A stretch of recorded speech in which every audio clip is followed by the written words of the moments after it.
ऐसा बन गया, इधर बन गया, इधर सर्किट लग गया।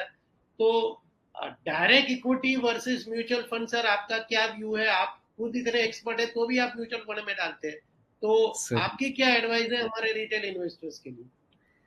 सर देखिए, ये तो हकीकत है कि हर एक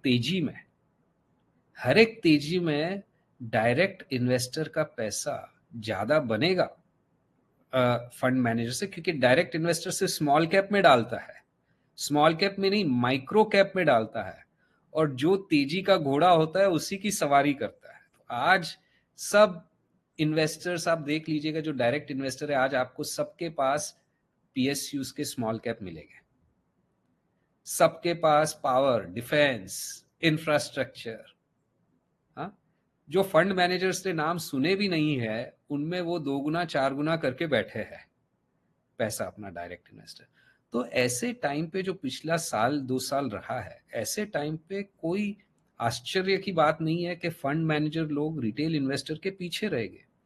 बट देखिए, ये मार्केट का जो ये लाइन दिख रहा है आपको, ये स्ट्रेट लाइन में तो आया नहीं है, कई उतार चढ़ाव आए हैं। जो क्या होता है, डायरेक्ट इन्वेस्टर अगर खुद एक एक अगर एक्सपीरियंस्ड डायरेक्ट इन्वेस्टर है जिसने उतार चढ़ाव देखे हैं, तो वो अगर याद करे कि कोविड में उसके पोर्टफोलियो का क्या हाल हुआ था, या 2018 में उसके पोर्टफोलियो का क्या हाल हुआ था, या 2008-9 में, 2013 में क्या पोर्टफोलियो का हाल हुआ था, वैसे टाइम पे कई डायरेक्ट इन्वेस्टर्स का पोर्टफोलियो बहुत बुरी तरह टूट जाता है।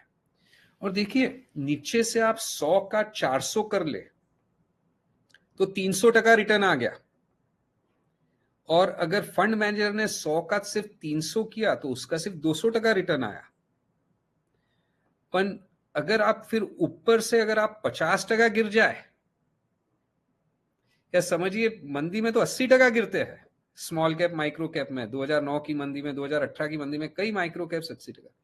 तो 400 से अगर आप 80% गिर जाए तो आपका सिर्फ 80 बच जाता है।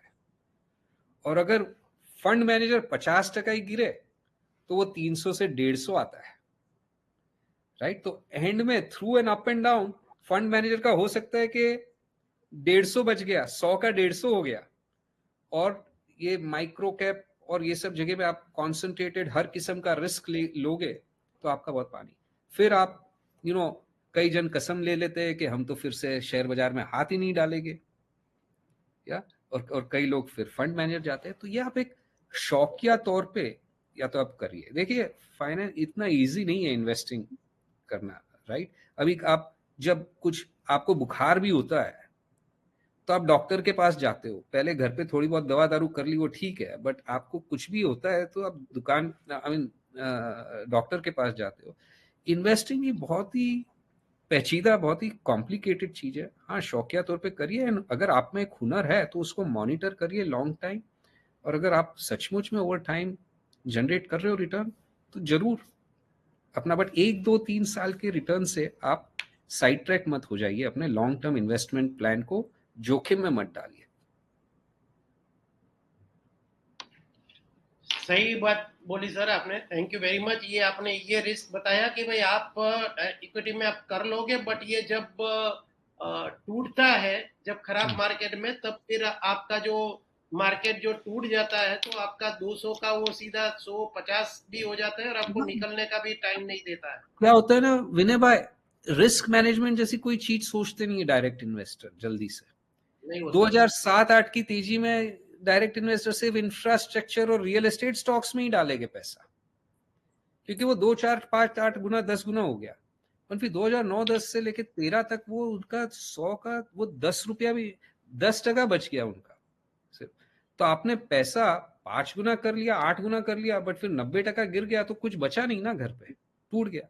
कुछ नहीं, आपका वेल्थ ही नहीं बना।